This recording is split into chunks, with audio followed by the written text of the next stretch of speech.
सर्वप्रथमे प्रभु जीशुଙ୍କ नामରେ ମୋର ପ୍ରତ୍ୟେକ ବାପା ମା ଭାଇ ଭଉଣୀମାନଙ୍କୁ ନମସ୍କାର ଜଣାଏ। ନମସ୍କାର। ଆଜିର ଟପିକ୍ ହେଉଛି ପାପର ବେତନ ମୃତ୍ୟୁ। ତେବେ ପାପ ଅର୍ଥ କ'ଣ? ସମସ୍ତ ଅଧର୍ମ ହିଁ ପାପ, ଆଜ୍ଞା ଲଙ୍ଘନ ହିଁ ପାପ। ଯଦି ପରମେଶ୍ୱରଙ୍କର ଆଜ୍ଞାକୁ ଅମାନ୍ୟ କରୁଛୁ ତାହା ହିଁ ପାପ ଅଟେ। ବେତନ ଅର୍ଥ ଦରମା। ପାପର ବେତନ ମୃତ୍ୟୁ। ଯଦି ପାପର ଚାକିରି କରୁଛୁ, ପାପରେ ଲିପ୍ତ ଅଛୁ, ତେବେ ଆମ୍ଭମାନଙ୍କ ପାଇଁ ଦଣ୍ଡ ସୁନିଶ୍ଚିତ। ସେଇ ଦଣ୍ଡ କ'ଣ? ନା ମୃତ୍ୟୁ। ମୃତ୍ୟୁ କାହାକୁ ବି ଛାଡ଼ିବ ନାହିଁ। ଚାहे ସେ ଧନୀ ହୁଏ ବା ଗରିବ ହୁଏ, ସେ ଶିକ୍ଷିତ ହୁଏ ବା ଅଶିକ୍ଷିତ ହୁଏ, ଛୋଟ ହୁଏ ବା ବଡ଼ ହୁଏ, ମୃତ୍ୟୁ କାହାକୁ ଛାଡ଼ିବ ନାହିଁ। ଯେଉଁମାନେ ପାପ ସହିତ ମଧ୍ୟ ଖେଳୁଛନ୍ତି, ଆଉ ସେମାନଙ୍କୁ ପାପ କେବେ ଛାଡ଼ିବ ନାହିଁ। ସେମାନଙ୍କ ପାଇଁ ଦଣ୍ଡ ସୁନିଶ୍ଚିତ ହିଁ ସୁନିଶ୍ଚିତ। ଜିହୁଦାର ଲୋକମାନଙ୍କ ପାଇଁ, ଜେରୁସାଲେମର ଲୋକମାନଙ୍କ ପାଇଁ ପରମେଶ୍ୱର ଅନେକ ସତର୍କର ବାକ୍ୟ ଶୁଣାଉଥିଲେ ମଧ୍ୟ ସେମାନେ ଶୁଣୁନଥିଲେ। ସେମାନେ ଈଶ୍ୱରଙ୍କର ବାକ୍ୟକୁ ଅଗ୍ରାହ୍ୟ କରୁଥିଲେ, ପରମେଶ୍ୱରଙ୍କୁ ପଛରେ ପକାଇ ଦେଇଥିଲେ, ଆଉ ଆପଣା ପାପରୁ ସେମାନେ ଫେରୁନଥିଲେ। ଏଣୁ ସେମାନଙ୍କ ପାଇଁ କେମିତି ଦଣ୍ଡ ଦେବା ପାଇଁ ଜିର୍ମିୟଙ୍କ ଦ୍ୱାରା କୁହାଯାଇଥିଲା।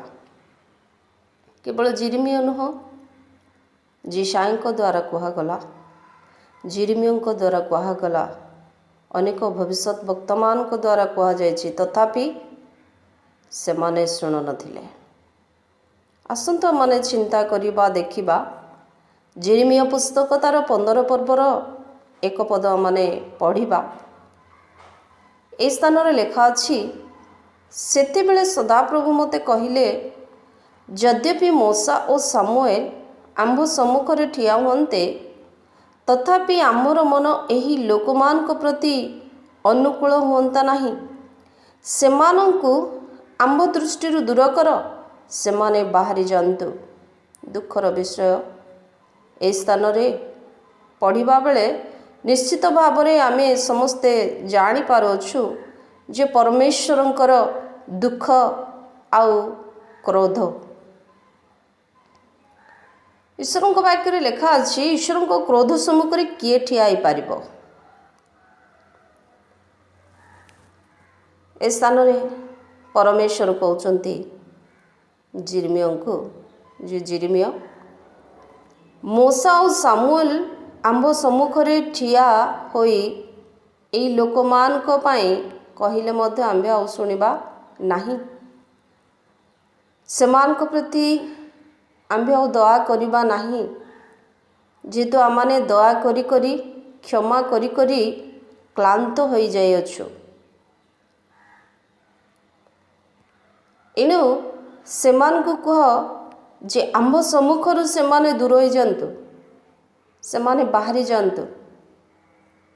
ପୁଣି ଜିର୍ମିୟଙ୍କୁ କହୁଛନ୍ତି, ଜିର୍ମିୟ, ଯଦି ତୁମେ କହିବ ଯେ ସଦାପ୍ରଭୁ ପରମେଶ୍ୱର ଏ କଥା କହୁଛନ୍ତି, ପରମେଶ୍ୱରଙ୍କ ସମ୍ମୁଖରୁ ତୁମେ ଦୂର ହୁଅ, ତୁମମାନେ ବାହାରି ଯାଅ, ଯଦି ସେମାନଙ୍କୁ କହିବ, ଆଉ ସେମାନେ ଯଦି ତୁମକୁ ପଚାରନ୍ତି ଆମେ କେଉଁଠାକୁ ବାହାରି ଯିବା, ତେବେ ସେମାନଙ୍କୁ କହିଦେବ, ଯଦି 2 ପଦ ଆମେ ପଢ଼ିବା, ତେବେ ସ୍ପଷ୍ଟ ଭାବରେ ଆମେ ଜାଣିପାରିବା, ଯେବେ ସେମାନେ ତୁମ୍ଭକୁ କହନ୍ତି ଆମ୍ଭେମାନେ କେଉଁଠାକୁ ବାହାରି ଯିବା, ତେବେ ତୁମ୍ଭେ ସେମାନଙ୍କୁ ଏହା କହିବ, ସଦାପ୍ରଭୁ ଏହି କଥା କହନ୍ତି, ହତଯୋଗ୍ୟ ଲୋକମାନେ ହତ ସ୍ଥାନକୁ, ଖड्गଯୋଗ୍ୟ ଲୋକମାନେ ଖड्ग ନିକଟକୁ, ଦୁର୍ଭିକ୍ଷ ଯୋଗ୍ୟ ଲୋକମାନେ ଦୁର୍ଭିକ୍ଷ ସ୍ଥାନକୁ ଓ ବନ୍ଦିତ୍ୱର ଯୋଗ୍ୟ ଲୋକମାନେ ବନ୍ଦୀ ସ୍ଥାନକୁ ଯାଆନ୍ତୁ। ହାୟ ହାୟ, ଏ ସ୍ଥାନରେ 4 ପ୍ରକାର ଯୋଗ୍ୟର ଲୋକମାନଙ୍କୁ କୁହାଯାଉଛି। ଯେ କ'ଣ କ'ଣ ନା ହତଯୋଗ୍ୟ ଲୋକମାନେ ହତ ସ୍ଥାନକୁ, ଖड्गଯୋଗ୍ୟ ଲୋକମାନେ ଖड्ग ନିକଟକୁ, ଦୁର୍ଭିକ୍ଷ ଯୋଗ୍ୟ ଲୋକମାନେ ଦୁର୍ଭିକ୍ଷ ସ୍ଥାନକୁ ଓ ବନ୍ଦିତ୍ୱର ଯୋଗ୍ୟ ଲୋକମାନେ ବନ୍ଦୀ ସ୍ଥାନକୁ ଯାଆନ୍ତୁ। କେତେ ଦୁଃଖର ବିଷୟ ନୁହଁ କି? ଯଦି ଏହି କଥା ଯେରେମିୟା ସେମାନଙ୍କ ନିକଟରେ କହିଥିବେ, ଆଉ ଏହି କଥା ଶୁଣିଲା ପରେ ସେମାନେ କ'ଣ ଚିନ୍ତା କରିଥିବେ? ଟିକେ ଆମେ ଚିନ୍ତା କରିବା। ପୁଣି ସେ କହୁଛନ୍ତି, ଯଦି 3 ପଦ ଆମେ ପଢ଼ିବା, ପୁଣି ସଦାପ୍ରଭୁ କହନ୍ତି, ଆମ୍ଭେ ବଧ କରିବା ନିମନ୍ତେ ଖड्ग, ବିଦୀର୍ଣ୍ଣ କରିବା ନିମନ୍ତେ କୁକୁରଗଣ, ପୁଣି ଗ୍ରାସ ବିନାଶ କରିବା ନିମନ୍ତେ ଖେଚର ପକ୍ଷୀଗଣ ଓ ଭୂଚର ପଶୁଗଣ, ଏହି 4 ଜାତିକି ସେମାନଙ୍କ ଉପରେ ନିଯୁକ୍ତ କରିବା। କେମିତି ପରମେଶ୍ୱର କ୍ରୋଧର ସହିତ କହୁଛନ୍ତି। 4 ବିଭାଗରେ ବିଭକ୍ତ କରାଗଲା। ପୁଣି ଏମାନଙ୍କୁ ବିନାଶ କରିବା ପାଇଁ ପୁଣି 4 ଜାତିକି ସେ ନିଯୁକ୍ତ କରୁଛନ୍ତି। କ'ଣ ନା ଖड्ग, ବିଦୀର୍ଣ୍ଣ କରିବା ପାଇଁ କୁକୁରଗଣ, ପୁଣି ଗ୍ରାସ ବିନାଶ କରିବା ନିମନ୍ତେ ଖେଚର ପକ୍ଷୀଗଣ ଓ ଭୂଚର ପଶୁଗଣ, ଏହି 4 ଜାତିକି ସେମାନଙ୍କ ଉପରେ ନିଯୁକ୍ତ କରିବା। ଯଦି ସଦାପ୍ରଭୁ ପରମେଶ୍ୱର ନିଯୁକ୍ତ କରିବେ, ସେଇ ନିଯୁକ୍ତିକୁ କିଏ ବିଫଳ କରିପାରିବ? ସଦାପ୍ରଭୁ ଯେବେ ଦଣ୍ଡ ଦେବେ, ସେଇ ଦଣ୍ଡରୁ କିଏ ଉଦ୍ଧାର କରିପାରିବ?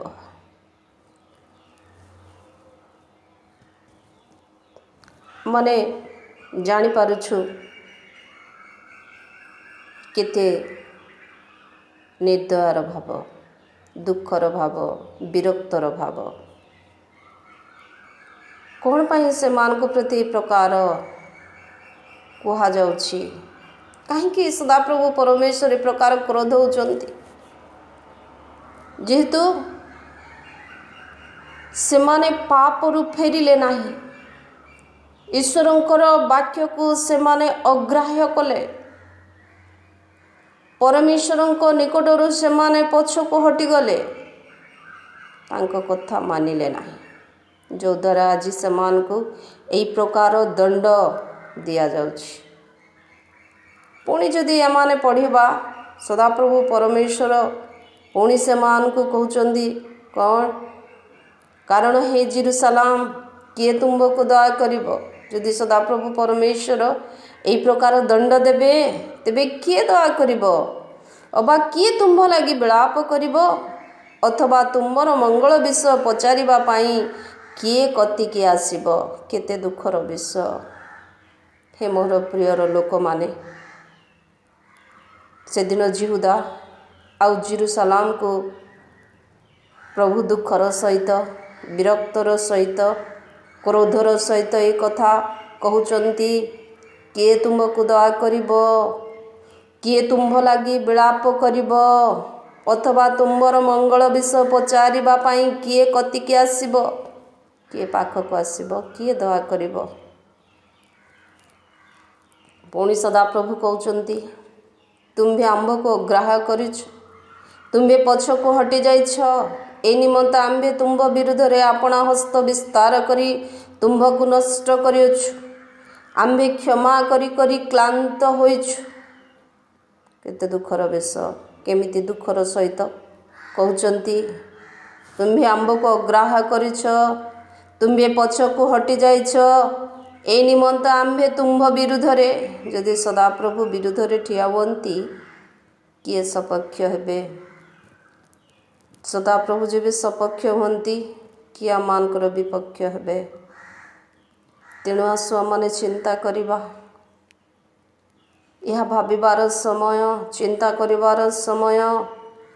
କେବଳ ଯିହୁଦାର ଲୋକମାନଙ୍କ ପାଇଁ ନୁହଁ, ଜେରୁସାଲେମର ଲୋକମାନଙ୍କ ପାଇଁ ନୁହଁ, ଆଜି ଏହି ବାକ୍ୟ ଆମ୍ଭମାନଙ୍କ ପାଇଁ ମଧ୍ୟ କୁହାଯାଉଛି। ଆମ୍ଭମାନଙ୍କୁ ମଧ୍ୟ କୁହାଯାଉଛି। କ'ଣ କୁହାଯାଉଛି? किए तुम्भको दया करिब अबा किए तुम्भ लगी विलाप करिब अथवा तुम्भर मंगल विषय पचारिबा पई किए कतिके आसिब। यह जदि आमମାନଙ୍କର मनरे प्रश्न करिबा तेबे आमे न कांदी रही पारिबा नाही। वर्तमान जो कोरोना भाइरस आसी अनेक लोक मानकर जीवन नष्ट हो जाइछि। यदि अनेकों परिवार को देखिबा सेमाने कि प्रकार दुखरे सेमानकर जीवन काटुचंती।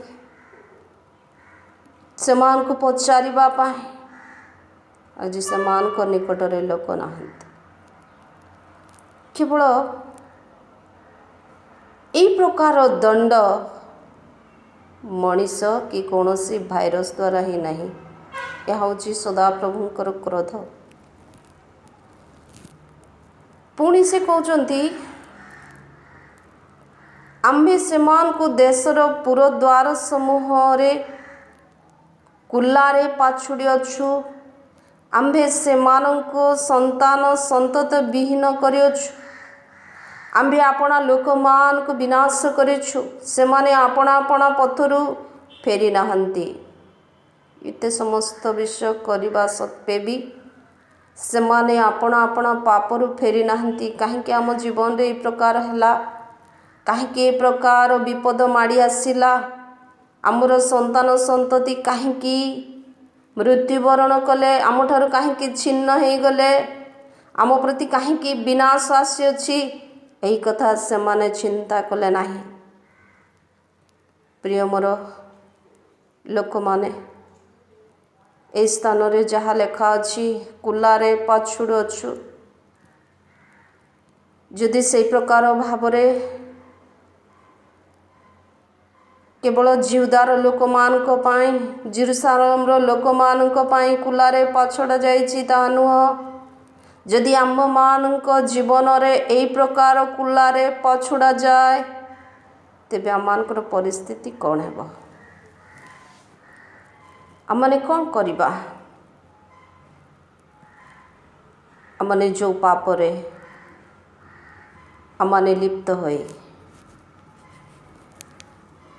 प्रभुंकर ए भयानक विषय को आमने चिंता करू नाहु।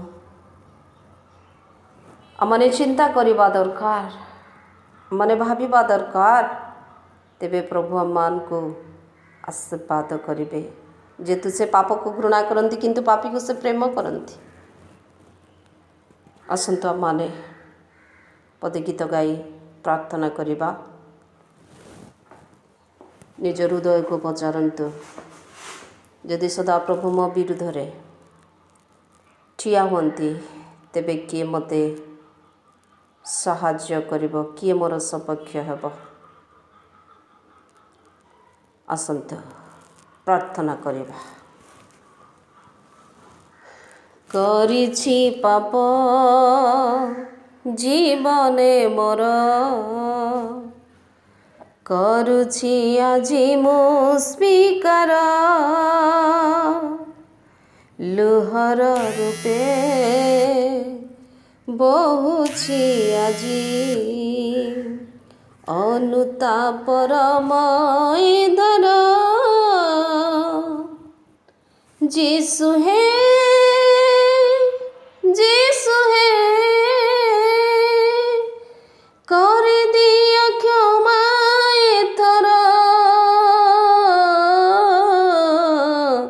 कर दिया क्षमा एथर। करिछि पाप जीवने मोर, करुछि आजि मो स्वीकार। हाँ प्रभु, तुमको धन्यवाद दूछु प्रभु, तुमर गौरव करुछु प्रभु। बापा जीवन अनेक पाप करि आसछु प्रभु, जहाँ तुम्हें घृणा कर ताही आम मान जीवन रे करि आसीछु प्रभु। तुम्हें क्षमामय प्रभु, तुम्हें क्षमा कर बापा। से दिन जे प्रकार जिउदार लोक मान पाए जेरुसालेम लोक मान पाए प्रभु ତୁମେ ବିରକ୍ତ ହେଇଥିଲ, ତୁମେ କ୍ରୋଧ ହେଇଥିଲ, ଆଉ ସେମାନଙ୍କ ଜୀବନରେ ଯେଉଁ ସମସ୍ତ କ୍ରୋଧକୁ ତୁମେ ବର୍ତ୍ତେଇଥିଲ, ପ୍ରଭୁ ଆମମାନଙ୍କୁ ସେଇ କ୍ରୋଧରୁ ରକ୍ଷା କର ବାପା। ଆମମାନଙ୍କର ପାପକୁ କ୍ଷମା କର ବାପା। ଯେମନ୍ତ ଆମମାନେ ପାପରେ ନ ରହି ପ୍ରଭୁ ଏଇ ଦିନମାନଙ୍କ ମଧ୍ୟରେ ତୁମକୁ ଭୟଭକ୍ତିର ସହିତ ଜୀବନ କାଟିବୁ, ପାପରୁ ଦୂରରେ ରହିବୁ, ତୁମ କ୍ରୋଧରୁ ପ୍ରଭୁ ରକ୍ଷା ପାଇବୁ, ସେଥିପାଇଁ ତୁମେ ଆମମାନଙ୍କୁ ସାହାଯ୍ୟ କର। ପ୍ରାର୍ଥନା ଶୁଣିଲ ଧନ୍ୟବାଦ ଦେଇ ଯୀଶୁଙ୍କ ନାମରେ ମାଗୁଅଛୁ, ଆମେନ୍।